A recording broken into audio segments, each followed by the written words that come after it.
What would happen if one day aliens really appeared and began to invade the Earth? Scientists have already begun to confirm their existence based on biological signs, biosignatures, and technological signs, technosignatures, in which SETI uses the Rio Scale to score the reliability level and social impact of each discovery.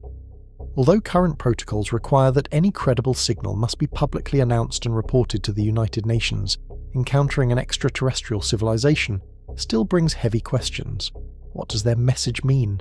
Should we respond METI or not, and if we respond the wrong way, could that be an invitation to an invasion? Does this show that we are not alone in the vast universe, or will it be a bad omen? Right after this, we'll begin a journey to explore the signs that a distant planet is sending signals to Earth, and the possible scenarios that could unfold if all of that turns out to be real.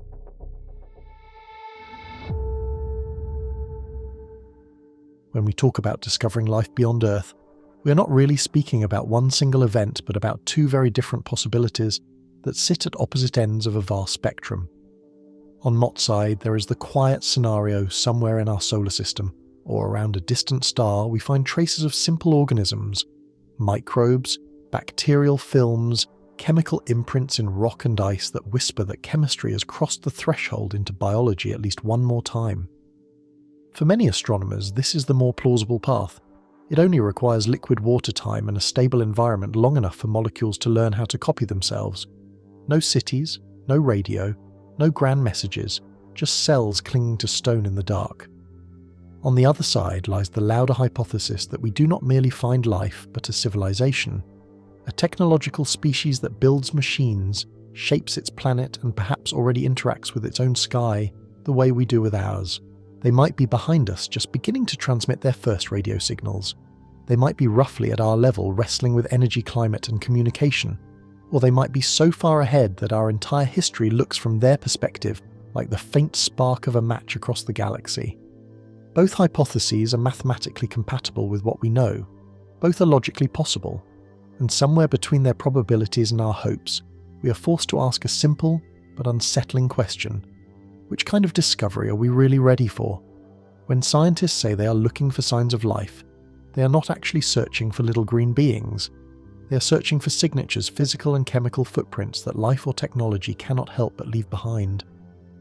The first family is biosignatures, patterns in atmospheres and surfaces that are hard to explain without biology.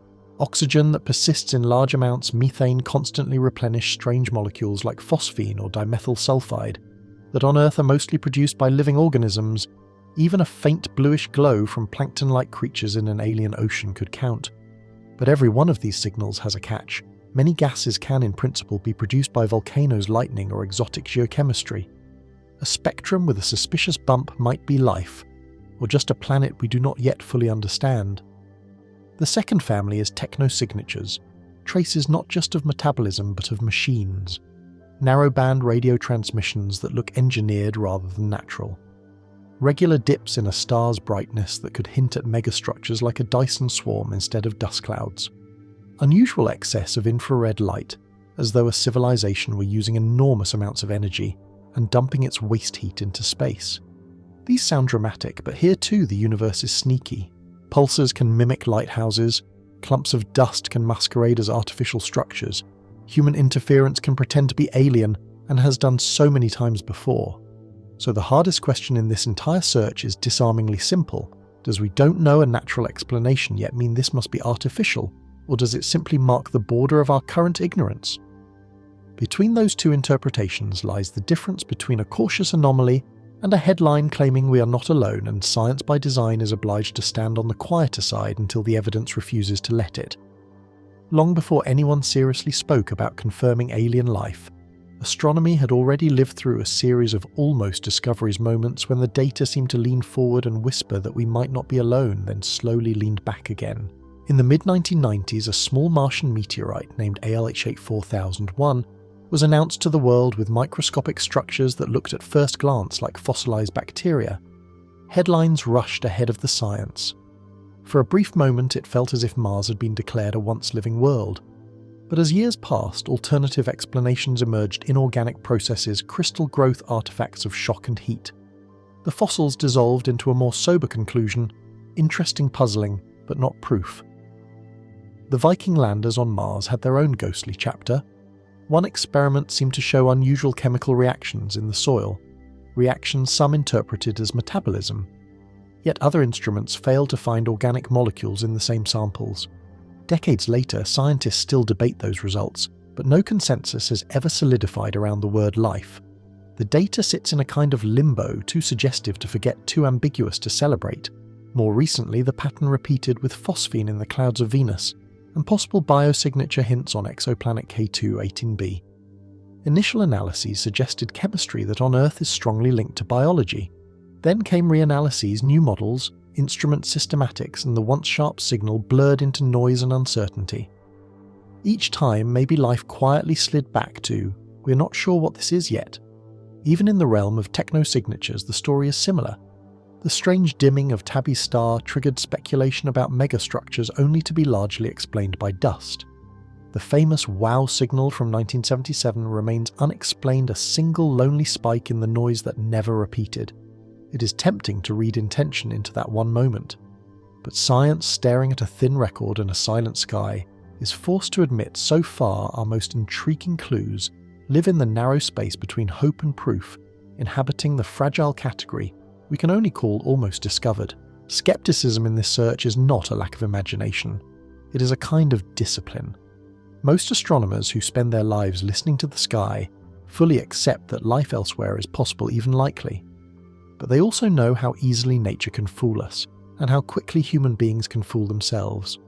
So when a strange spectrum appears or a peculiar orbit is measured, the first instinct inside the community is not to shout aliens, but to ask very quietly, what else could this be? That is why many scientists become uneasy when every unusual object is immediately framed as a potential spacecraft. Oumuamua is a good example. It was undeniably odd, its acceleration, its shape, its lack of a clear cometary tail. For some, including Avi Loeb, those anomalies justified a bold hypothesis that it might be an artificial object, a relic of technology crossing our system. The media loved that story. Books were written, headlines multiplied, but the majority of researchers remained cautious. Not because they could rule out every exotic explanation, but because less dramatic possibilities had not yet been exhausted. In science, we do not fully understand this, yet is not the same as we are justified in naming it a probe. Between those two statements lies the thin line that separates honest curiosity from speculation, marketed as certainty, and crossing that line too often can damage the very trust we need if we ever do find the real thing. When a strange signal first appears on a screen, nothing historic happens in that moment. What happens is procedure. The person on duty checks the equipment, looks for glitches, verifies timestamps. They ask whether a nearby satellite was passing overhead, whether a local transmitter could be leaking into the system, whether a loose cable is pretending to be the voice of the cosmos. In SETI, the first assumption is not that the universe is calling us, but that our own technology is misbehaving. Only when every obvious fault is ruled out does the real work begin.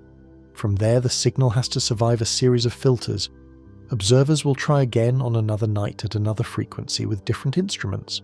They will ask other radio telescopes, often on other continents, to point at the same patch of sky. If the signal is real, it must be reproducible. If it is artificial, it must stay fixed on the stars, not on the Earth. Airplanes move, satellites drift. Ground-based interference follows the rotation of our planet. A genuine extraterrestrial source should behave differently, tied not to our geography, but to celestial coordinates. At the same time, the team begins a quieter process documenting everything. They log instrument settings, environmental conditions, software versions, and calibration checks. They prepare in effect a forensic record because they know that once the word alien appears in public, every detail of their work will be scrutinized.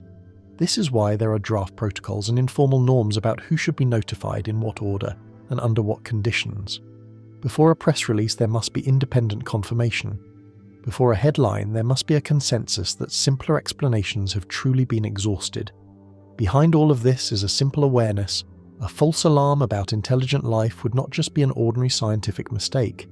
It would shake trust in astronomy, in institutions, in the very idea that evidence can anchor public conversation. So the need for a verification procedure is not only technical, it is ethical.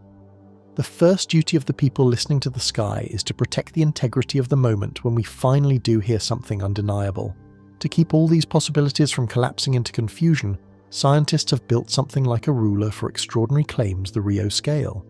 Instead of treating every strange signal as equally dramatic, it asks a structured question. How important would this really be, and how much should we believe it? The answer is compressed into a single number from 0 to 10. 0 means irrelevant or clearly nothing, the kind of thing that never leaves a technical report. 10 is reserved for events so compelling, so well verified that they would redefine our picture of the universe. To reach that number, the Rio Scale considers several ingredients. One is the class of phenomenon. Are we talking about a vague anomaly, a possible biosignature, a repeating engineered-looking signal, or an unambiguous exchange of information? Another is the context of discovery. Was it found by a small team with a single instrument, or by multiple observatories using different methods? Distance matters too. A signal apparently from our own backyard carries different implications than one from a galaxy millions of light years away. Each of these factors nudges the score up or down. There is also a more delicate term, credibility. Not just of the data, but of the analysis. Have the results been peer-reviewed? Have independent groups reprocessed the raw measurements? Have alternative explanations been seriously tested or only waved away? In this sense, the Rio Scale is not just measuring the sky, it is measuring our own caution. A high Rio score requires not only a remarkable event, but a community willing to say together, we have looked for other answers, and we cannot find them. In practice, the Rio Scale is as much a communication tool as a scientific one. It gives journalists, policymakers, and the public a way to distinguish between a curious blip and a genuine candidate for we are not alone. It reminds us that excitement can be quantified at least roughly, and that wonder does not have to mean recklessness. If the day comes when a signal earns a very high score, the world will already have a shared language to understand what that number means, and why it was not given lightly. When scientists imagine the very first confirmed alien life, they do not picture distant galaxies or glowing cities under foreign suns. They usually look much closer to the cold, quiet corners of our own solar system. The most likely discovery, if it comes, may not be a dramatic signal, but a thin film of microbes clinging to rock or drifting in a hidden sea. Mars is the first suspect, a small rust-red world that once had rivers, lakes, perhaps even shallow seas. Today it is dry and hostile on the surface, but beneath the dust there may still be pockets of ice and brine, where chemistry has been slowly ticking for billions of years. If life ever took root there, even in a modest bacterial way, some trace of it could remain. Farther out, Europa and Enceladus orbit their giant planets like pale, frozen lanterns. Their surfaces are shells of ice scored with fractures and scars. But under that ice, all the evidence points to global oceans of liquid water held warm by tidal forces and laced with minerals from rocky interiors. On Earth, deep ocean vents host ecosystems that live without sunlight, feeding only on chemistry and heat. Europa and Enceladus may be running the same experiment in permanent darkness. Their geysers, jets of water vapor and ice spraying into space, offer, in theory, a way to sample those oceans without drilling through kilometers of ice. These worlds are not chosen because they are exotic, but because they are reachable. We can send orbiters, landers, even sample return missions. We can test the ice, sniff the plumes, and search for patterns in molecules that do not appear by accident.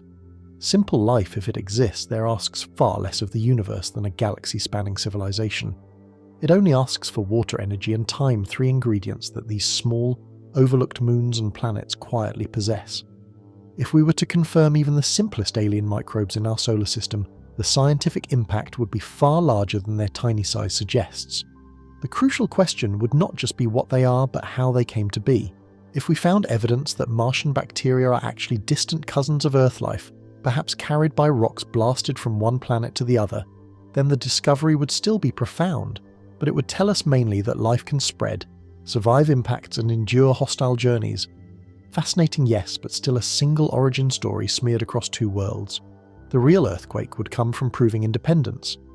If life on Mars or in the oceans of Europa or Enceladus arose from scratch with a different molecular toolkit, different genetic code, or a clearly separate chemical history, then our solar system would suddenly contain 2 distinct examples of the same miracle.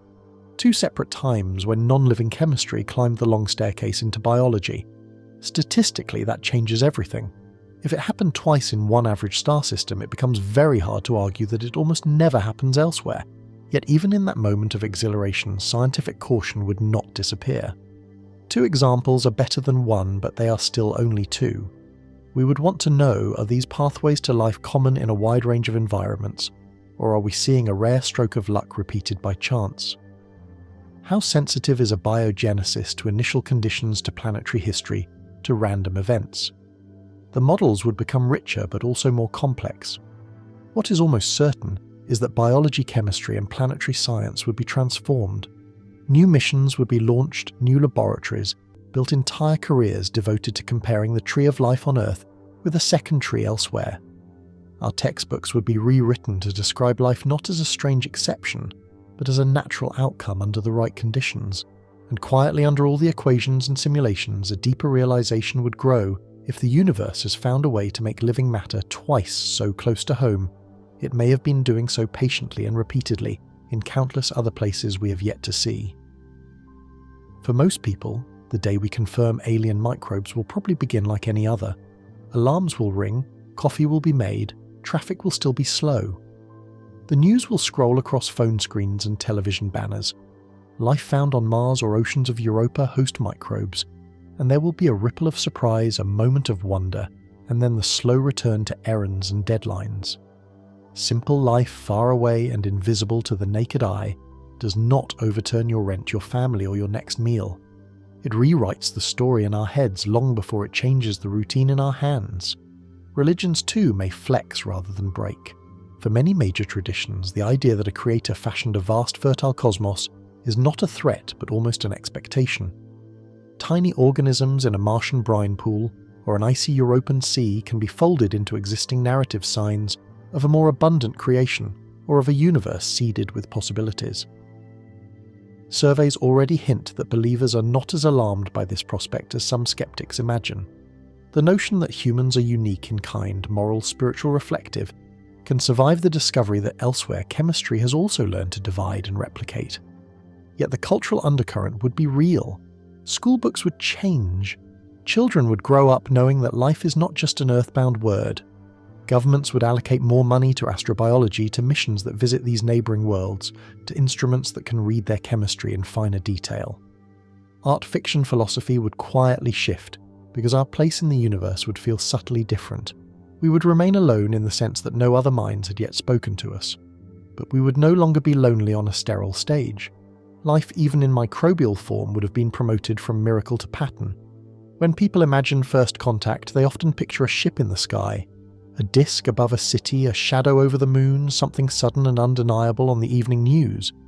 But if we follow what we know about physics, that picture quietly dissolves. The distances between stars are not just large, they are brutal. Even our nearest stellar neighbour, Proxima Centauri, is more than 4 light-years away. A beam of light takes 4 years to cross that gap. Any spacecraft we can currently build would need tens of thousands of years to make the same journey. For a technological civilization, the problem is not just distance, but cost. To push a large crewed ship to a good fraction of the light speed demands staggering amounts of energy.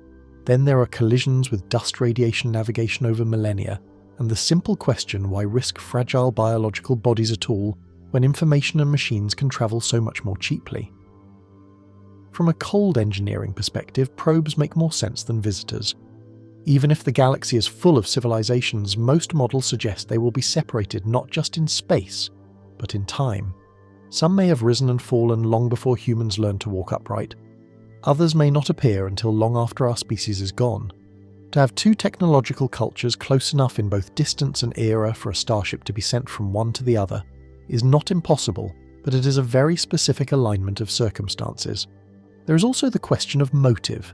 To cross interstellar space for conquest or colonization requires a particular mixture: high technology, enormous resources, and a willingness to commit them for centuries or longer.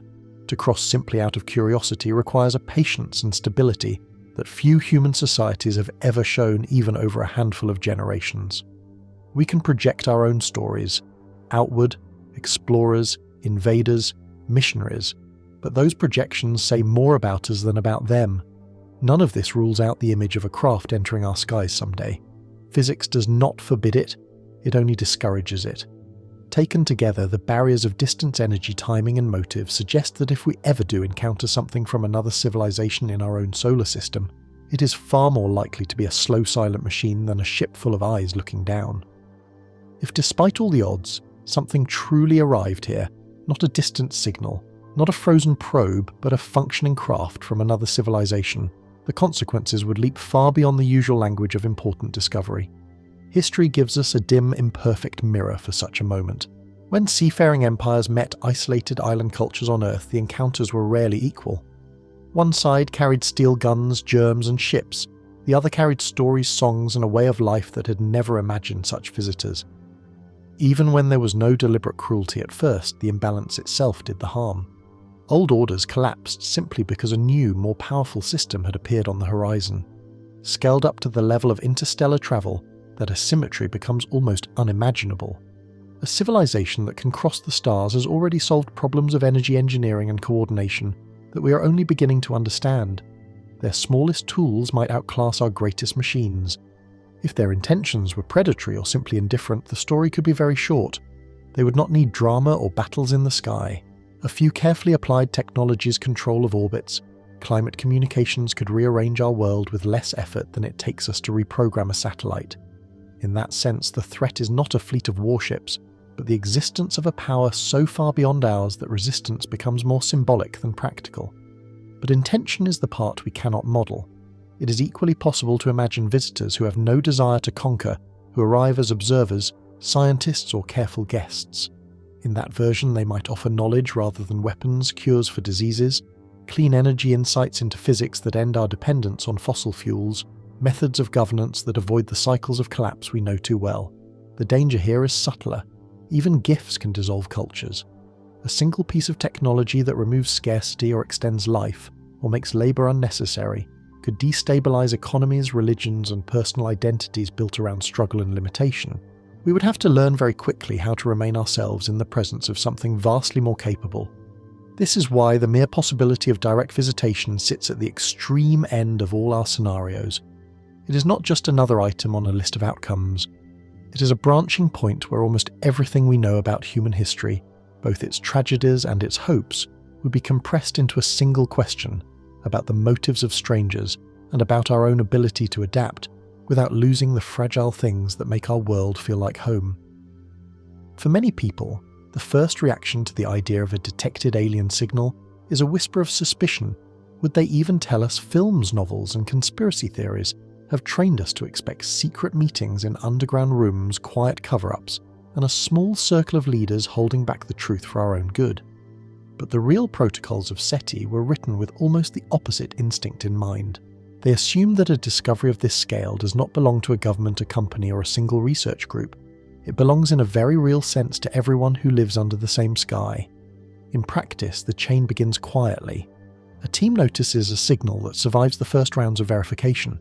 It is not obviously terrestrial. It repeats. It behaves as though it is anchored to a star, not to our rotating planet. At that stage, according to the post-detection guidelines, the discoverers are expected to reach out not to politicians first, but to other scientists. They contact independent observatories, share coordinates and technical details, and ask them to confirm or refute the detection. The goal is simple. Before the news goes anywhere near the public, it must survive scrutiny from people who have no stake in claiming priority. Once that independent confirmation is obtained, once other telescopes using other instruments also see the same thing, the duty shifts. The protocol says the results should be documented in the open scientific record, ideally as a peer-reviewed paper. At the same time, the discovering team is expected to inform international bodies such as the International Astronomical Union and the Secretary-General of the United Nations. These are not secret channels. They are mechanisms to make sure that no single state can quietly own the information. Press releases, public announcements, and media briefings are not just allowed, they are in spirit required. None of this is a binding law. No global police force can compel a government to be honest. But the culture of SETI has grown around a clear moral stance. Hiding such a discovery would be a profound betrayal of both science and humanity. The astronomers who drafted these guidelines did so precisely because they knew suspicions of secrecy would always exist. By committing in advance to openness and shared verification, they tried to build a kind of trust bridge between the small community watching the sky and the billions of people who will one day wake up to the headline that something, or someone, has answered from the dark. If a verified alien signal were ever announced, the public reaction would not be a single emotion rolling across the planet like a wave. It would be more like a complicated weather map with different fronts of feeling moving through different places and communities. When sociologists asked in a 2005 survey how people imagined they would react, about 72% said they would be happy or hopeful. Only a minority expected to feel fear. That in itself is striking. Most of us, it seems, carry a quiet longing that we are not alone, and the idea of the others appearing in our sky feels, at least in imagination, more comforting than terrifying. But imagined reactions live in a simpler world than real events. In reality, the announcement would arrive in fragments on phone screens, television clips, live streams and comment threads. Some would watch a long, careful briefing by scientists and absorb the nuance. This looks like an artificial signal, but we're still working to understand it. Many more would encounter it as a headline, a meme, or a second-hand rumour. Within hours, the story would split into multiple versions. In one, this is the dawn of a golden age. In another, it is the beginning of the end. In yet another, it is simply a hoax. You would probably see new conspiracy theories bloom almost immediately. Some would insist that the signal is fake, a tool of control. Others would claim that governments have known for decades and are only now admitting it. Old doomsday narratives would be repackaged with new dates and new symbols. A few fringe groups might interpret the signal as a divine sign or as confirmation that a chosen few were right all along. At the same time, countless ordinary conversations would unfold in kitchens, buses, offices, and message apps, quiet exchanges of curiosity, worry, and wonder that never make the news. There would also be a large region of emotional high cloud, people who simply register the information and move on. For many, the source star would be too far away, the timescale too slow, the signal too abstract to compete with the immediacy of bills, relationships, and daily stress. Life would not stop. Markets would open. Children would go to school. Hospitals would run on their usual schedules. The extraordinary would be layered on top of the ordinary, not replace it. Over months and years, the deeper shift might be subtle rather than explosive. School curricula would change. Documentaries and novels would absorb the new reality. Philosophers, artists, and religious thinkers would revisit old questions with fresh urgency. Some people would feel smaller, as if humanity had been demoted. Others would feel enlarged, as if our story had finally found its wider context. Between those two moods, societies would settle into a new normal, in which the sentence "we are not alone" was no longer a thought experiment, but a background fact, as unremarkable in daily practice as the knowledge that Earth orbits the Sun. For many religious traditions, especially within the Abrahamic family, humanity is not just one species among many. We are described as chosen, made in the image of God, placed at the centre of a moral story that gives the universe meaning. For centuries, even when astronomy moved Earth out of the physical centre of the cosmos, many believers quietly kept a different centre, the idea that spiritually we are still unique. The stars could be countless, the worlds without number, but only here on this small planet did the drama of sin, redemption, and purpose truly unfold. The confirmed existence of a second intelligent civilization would press directly against that quiet assumption. If there are other minds that reason, love, build, and ask questions under a different sun, in what sense are we still singular? Are we one chosen people among many, or are we simply one chapter in a much larger book? The question is not about microbes in a distant ocean, but about peers, beings who might write poetry, build telescopes, or pray in ways we cannot yet imagine. This does not automatically destroy any creed, but it forces a rephrasing. If God, or the divine, created a universe vast enough to host many intelligent species, then either the original story was always about more than just us, or it will have to expand to become so. The old image of a universe built as a grand stage for a single species begins to look small beside the reality of billions of galaxies, each with its own chances at consciousness. For some believers, this will feel like a demotion, a loss of privilege.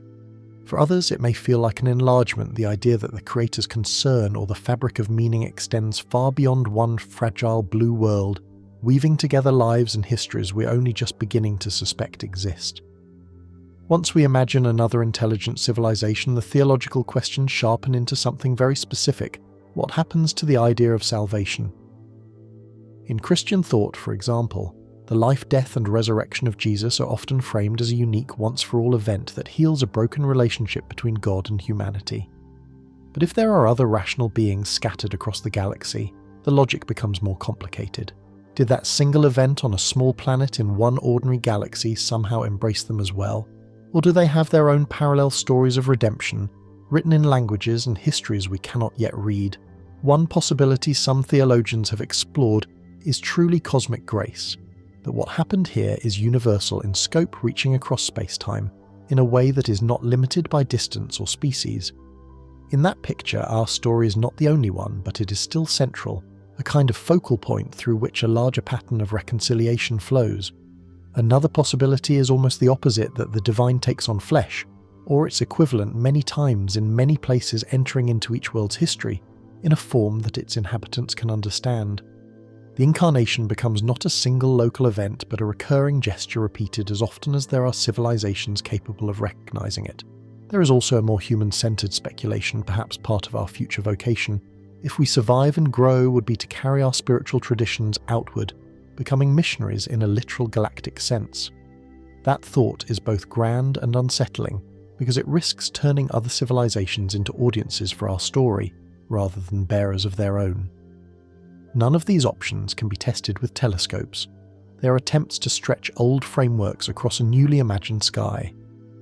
But the very fact that such questions arise shows how deeply the discovery of other minds would reach into the roots of meaning, forcing even ancient doctrines to look up and notice the stars. Surveys already hint at an interesting asymmetry. People without religious affiliation are often more convinced that the discovery of extraterrestrial intelligence would be a crisis for faith than believers themselves. In some studies, around 2/3 of non-religious respondents expect religion to be seriously shaken, while only about 1/3 of religious respondents say their own faith would be threatened. In other words, many outsiders imagine a fragile structure, while many insiders experience something more elastic. History tends to support the insider's view. Religious traditions have already survived a series of shocks that on paper should have been devastating. The Earth lost its place at the centre of the cosmos. Species were revealed to have evolved over deep time rather than appearing fully formed. The universe itself was shown to have a beginning in a hot, dense state billions of years ago. Each time there were crises, rejections, and conflicts. But over decades and centuries, doctrines were reinterpreted, metaphors were emphasized over literal readings, and new theologies emerged that could hold both ancient texts and modern data in the same pair of hands. There is little reason to think the appearance of another intelligent species would be different. Some communities might double down, retreating into tighter, more literal interpretations that exclude or demonize the newcomers. Others would expand their narratives, weaving extraterrestrial minds into existing ideas about creation, purpose, and destiny. Entirely new religious movements could arise that center the others, treating them as messengers, higher beings, or even objects of worship. Humans have after all built cults on far less than a confirmed signal from the stars. What seems most likely is not the disappearance of faith, but its diversification. The same discovery that leads one person to abandon belief might lead another to deepen it, seeing in a populated universe an even grander canvas for the sacred. In that sense, extraterrestrial intelligence would not erase religion. It would merely give it a larger stage on which to ask the same old questions. Who are we? Why are we here? And what, if anything, connects all these thinking creatures under so many different suns? Once a candidate signal has survived the first rounds of skepticism, the attention of the scientific community narrows to a single point in the sky. The question becomes very concrete. Where exactly is this coming from? Telescopes across the world and in orbit are retuned not to listen this time, but to look. The coordinates of the source are pinned down with increasing precision, and astronomers begin to reconstruct the architecture of the system that hosts it. The first step is the star itself. What type is it? A small, long-lived red dwarf, a sun-like star, or a hotter, shorter-lived giant? How old is it? How stable its light? How crowded its neighbourhood? These details matter because they shape the chances that complex chemistry had time to unfold undisturbed, using the familiar tools of exoplanet astronomy, tiny dips in brightness. When planets transit subtle wobbles in the star's motion, caused by orbiting masses, researchers piece together a map of any planets circling that distant sun. If one of those worlds appears to sit in the star's habitable zone, the interest deepens. Spectrographs are turned toward it, searching for fingerprints of an atmosphere, bands of oxygen, methane water vapour, or more exotic gases. With enough data, models can estimate the planet's size, likely composition, and even the contrast between its day and night sides. In some cases, variations in the signal over time could hint at rotation seasons, cloud patterns, or heat redistribution, the faintest clues to weather on a world we will never touch. All of this serves a simple purpose to anchor the abstract idea of a signal to a physical place. Instead of a mysterious spike in a graph, we begin to speak of a specific star, a specific orbit, perhaps even a specific hemisphere on a distant planet, where somewhere under an alien sky, something capable of building a transmitter once chose to aim it toward us. Once we know where the signal comes from, the next desire is almost childlike to see the place it was born. But ordinary telescopes, even the largest mirrors in orbit, can only turn a distant inhabited planet into a single unresolved point of light. To go further, scientists turn to more audacious ideas, schemes that sound like science fiction, yet sit quietly inside the equations of general relativity. One of the most striking is the solar gravitational lens. In theory, our own sun can act as an enormous natural telescope. Its gravity bends and focuses light from background objects, forming a kind of ring-shaped image far out in deep space, starting around 550 astronomical units from Earth. If we could send a probe to that region and align it perfectly with a target exoplanet, it could in principle reconstruct images with astonishing detail, continents, cloud systems, even seasonal changes spread across the alien globe. A world that is now a single pixel in our data could become mathematically a resolved disk. Other advanced concepts sketch fleets of smaller telescopes flying in formation, combining their signals to simulate a mirror hundreds of kilometers wide. Some proposals imagine infrared interferometers in space tuned to pick out the waste heat of cities or the glow of a large-scale industry. None of these missions exist yet. They are PowerPoints, white papers, and simulation outputs. But a confirmed artificial signal would change their status overnight.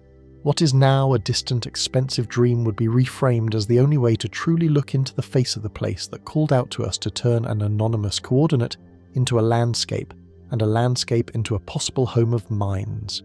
Even if we know where the signal comes from, the deeper challenge may be understanding what it says, if in fact it says anything at all. A repeating narrowband transmission might be enough to prove that someone or something is deliberately transmitting. But beyond that binary fact, here lies the dense forest of meaning. Is the pattern we detect a simple beacon like a lighthouse, or is it a compressed library, a message folded so tightly into mathematics and structure that we barely recognize it as language? On Earth, every system of communication we know rests on shared context. We understand words because we share body senses and a world. With an alien civilization, none of that can be assumed. Their biology senses, culture, and history could be radically different.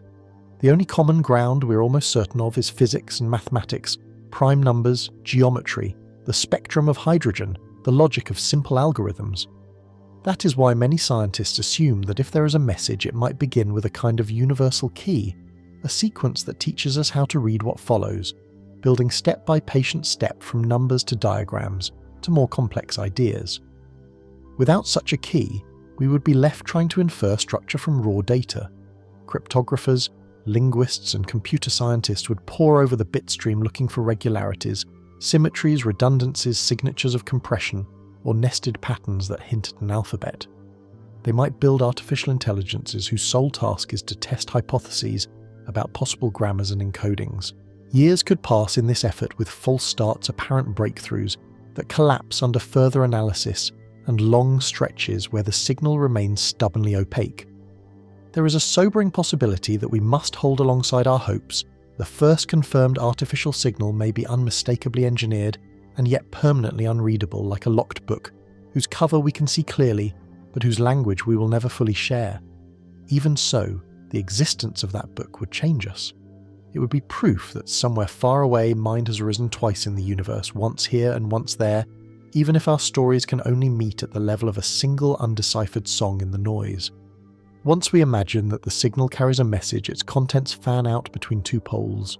At one end is the dark possibility a warning, or even a threat echoing the dark forest vision, where every civilization fears every other, and a broadcast is more like exposing your position than saying hello. At the other end is the hopeful version, a careful, compressed encyclopedia, physics, medicine, energy, perhaps even wisdom about avoiding self-destruction. Either way, the risk is not only in what they choose to send, but in how we choose to use it. The message could save us, divide us, or simply hold up a mirror we are not ready to face. If hearing from another civilization would change our view of the universe, speaking back would change our place inside it. The moment a confirmed signal appears, a second question rises quietly behind it. Do we answer? For years, small groups on Earth have already tried narrow, deliberate broadcasts toward nearby stars, mathematical greetings, simple portraits of who we are. Under the name METI, these projects treat reply as a kind of duty. If someone might be listening, perhaps we owe them a clear we exist. Others see that impulse as dangerous. The dark forest hypothesis imagines a galaxy where every civilization knows only that other minds are unpredictable and potentially lethal. In such a cosmos, silence is not cowardice but strategy. Broadcasting could be less like waving across a peaceful field and more like lighting a flare in unknown territory. If that pessimistic picture is right, there may be no second chance to correct the mistake. Because of this, many researchers argue that powerful targeted transmissions should not be launched by a single lab or nation. Tools like the San Marino scale try to grade the risk, yet no binding treaty defines who may speak for Earth. So working groups keep calling for protocols, open debate, and real consent before anyone decides how loudly humanity should knock on the dark.